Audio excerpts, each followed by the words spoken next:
اللہ کے احکامات پر یقین سے عمل کیا اور اللہ کی مددیں حاصل کی.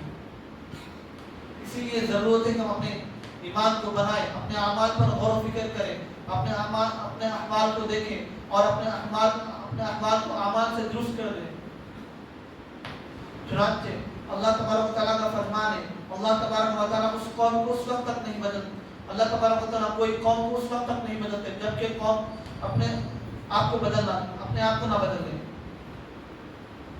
اس لیے ضرورت ہے کہ اپنے اعمال کو دیکھیں. یہ رمضان مبارک کا مہینہ ہے. اللہ تبارک و تعالیٰ نے ہمیں اس مہینے کو ہم ذریعہ بنائے اپنے احوال اور اعمال کو بدلنے کا. چنانچہ اس رمضان سے پہلے گزشتہ بہت سے لوگ تھے جنہیں رمضان نصیب نہیں ہوا، لیکن ہمارے لیے خوش نصیبی کی بات ہے کہ اللہ تبارک و تعالیٰ نے ہمیں رمضان مبارک کا مہینہ دیا ہے. ہم اس مہینے کو اپنے اعمال سے، اپنے نیک اعمال سے اور اپنے ہدایہ و عطیات سے مزین کریں. چنانچہ اللہ کے نبی صلی اللہ علیہ وسلم رمضان کے مہینے میں ہدایہ اور خیرات و صدقات زیادہ کیا کرتے تھے. اسی لیے ضرورت ہے کہ ہم اپنے اعمال کو درست کریں، مال کے اعتبار سے بھی اور اعمال کے اعتبار سے بھی. مال کے اعتبار سے یہ کہ ہم غریبوں پر خرچ کریں، غریبوں کو صدقہ و عطیات دیں، مدارس کو صدقہ و عطیات دیں. اور اسی طرح اعمال کے ذریعے سے ہم اس کی راتوں کو مزین کریں، نمازوں کے ذریعے سے، تلاوت کے ذریعے سے، اور دن میں اللہ کے اپنے اعمال کو اللہ کے نبی صلی اللہ علیہ وسلم کی سنت کے مطابق ڈھال دیں اور اپنے اعمال کو بنا لیں. چنانچہ صحابہ کرام رضی اللہ عنہ کو حضرت ابوبکر صدیق رضی اللہ عنہ جب نماز کے لیے کھڑے ہوتے تھے تو ان کے اوپر پرندے وغیرہ آ کر بڑھ جایا کرتے تھے. وہ یا پرندے یہ سمجھتے تھے کہ یہ ستون ہے جو کہ کھڑا ہوا ہے. صحابہ کرام نے اور ہمارے اکابر نے اعمال کو بنایا تھا جس کی وجہ سے ہی ان کے لیے دنیا اور آخرت کی کامیابی تھی. اس لیے ہمیں بھی ضرورت ہے کہ ہم اپنے اعمال کو اور احوال کو بنائیں اور ہم خاص کر ہماری نماز کو بنائیں. چنانچہ ایک مرتبہ کا واقعہ ہے.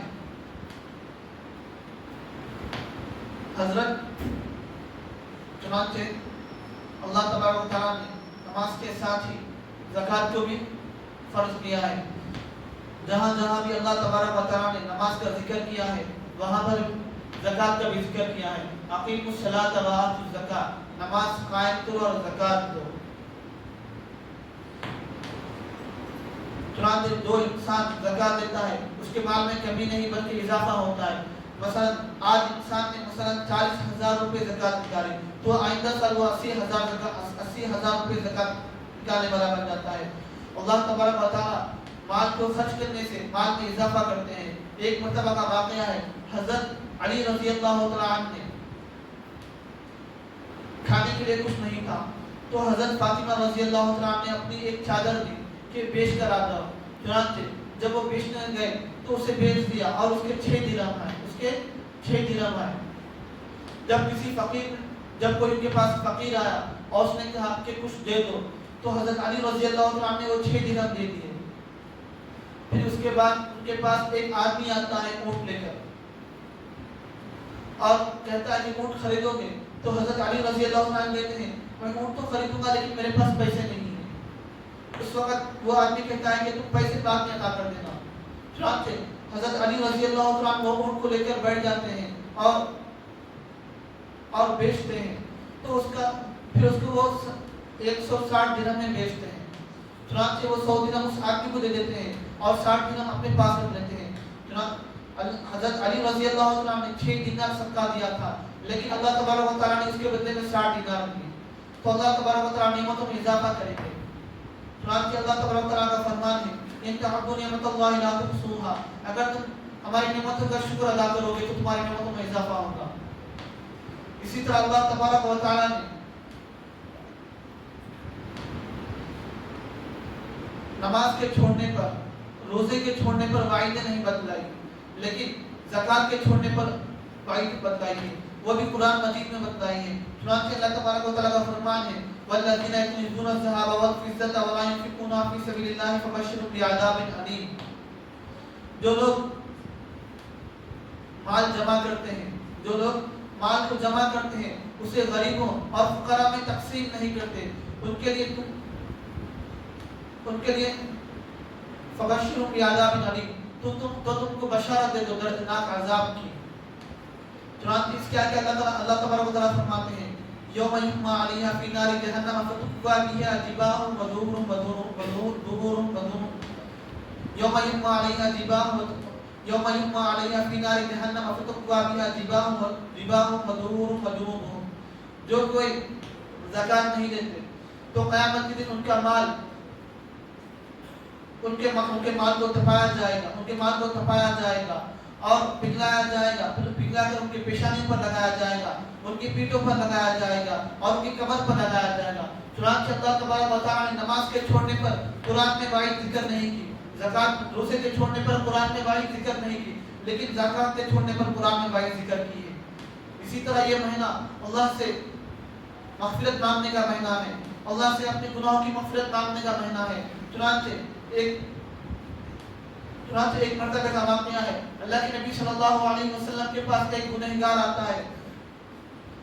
اس سے پہلے حضرت عمر رضی اللہ عنہ اللہ کے نبی کے پاس آتے ہیں اور روتے ہوئے داخل ہوتے ہیں اور اللہ کے نبی صلی اللہ علیہ وسلم پوچھتے ہیں اے عمر کیوں رو رہے ہو؟ تو حضرت عمر رضی اللہ عنہ کہتے ہیں کہ آپ کے چوکٹ کے باہر ایک آدمی رو رہا تھا، اسے دیکھ کر مجھے رونا آ گیا. چنانچہ اللہ کے نبی صلی اللہ علیہ وسلم اس آدمی کو طلب کرتے ہیں. چنانچہ وہ آدمی آتا ہے اور اللہ کے نبی صلی اللہ علیہ وسلم رونے کا سبب دریافت کرتے ہیں. تو وہ آدمی کہتا ہے کہ مجھ سے بہت بڑا گناہ ہو گیا. اللہ کے نبی فرماتے ہیں جو بھی گناہ ہوا اللہ تبارک و تعالیٰ اسے معاف فرما دیں گے. پھر وہ کہتا ہے کہ مجھ سے بہت بڑا گناہ ہوا. تو اللہ کے نبی صلی اللہ علیہ وسلم کہتے ہیں کیا تیرا گناہ زمین و آسمان سے بڑا ہے؟ تو آدمی کہتا ہے ہاں میرا گناہ زمین و آسمان سے بڑا ہے. اس کے بعد پھر اللہ کے نبی صلی اللہ علیہ وسلم بولتے ہیں کیا تیرا گناہ اللہ کے عرش سے بڑا ہے؟ تو آدمی کہتا ہے ہاں میرا گناہ اللہ کے عرش سے بڑا ہے.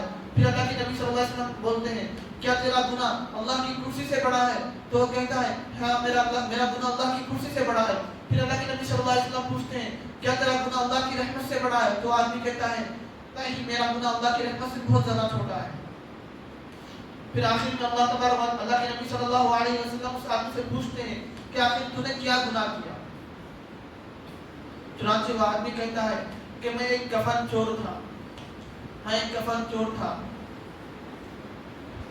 میں نے ایک رات ایک انصار کی لڑکی کا انتقال ہو گیا اور میں نے اس کا کفن چوری کیا اور پھر مجھے شیطان نے وسوسہ ڈالا تو میں نے اس کے ساتھ مجامعت کی. پھر وہ لڑکی خبر سے اٹھی اور اس نے کہا کہ اے آدمی تو نے مجھے مردوں کے بیچ میں برہنہ کر دیا، تو نے مجھے اللہ کے سامنے حالت جنابت میں کھڑے ہونے پر مجبور کر دیا.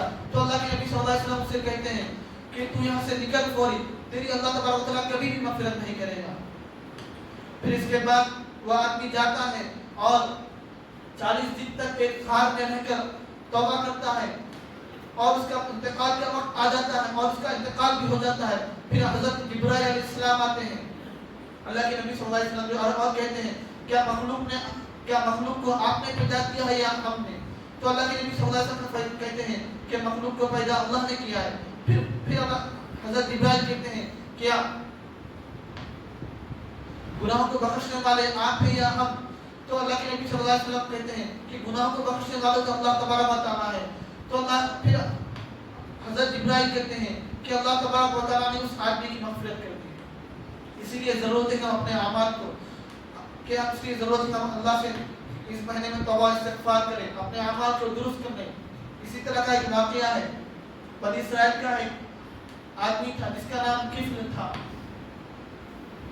اور لوگوں میں مشہور تھا کہ یہ زانی ہے، بد کردار ہے، یہ اللہ کے احکامات پر چلنے والا نہیں ہے، اللہ کی ہر وقت نافرمانی کرنے والا ہے. اس نے زندگی بھر اللہ کی کوئی اطاعت نہیں کی.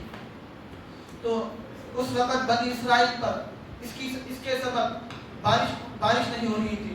تو حضرت موسیٰ علیہ السلام نے اسے شہر بدر کر دیا.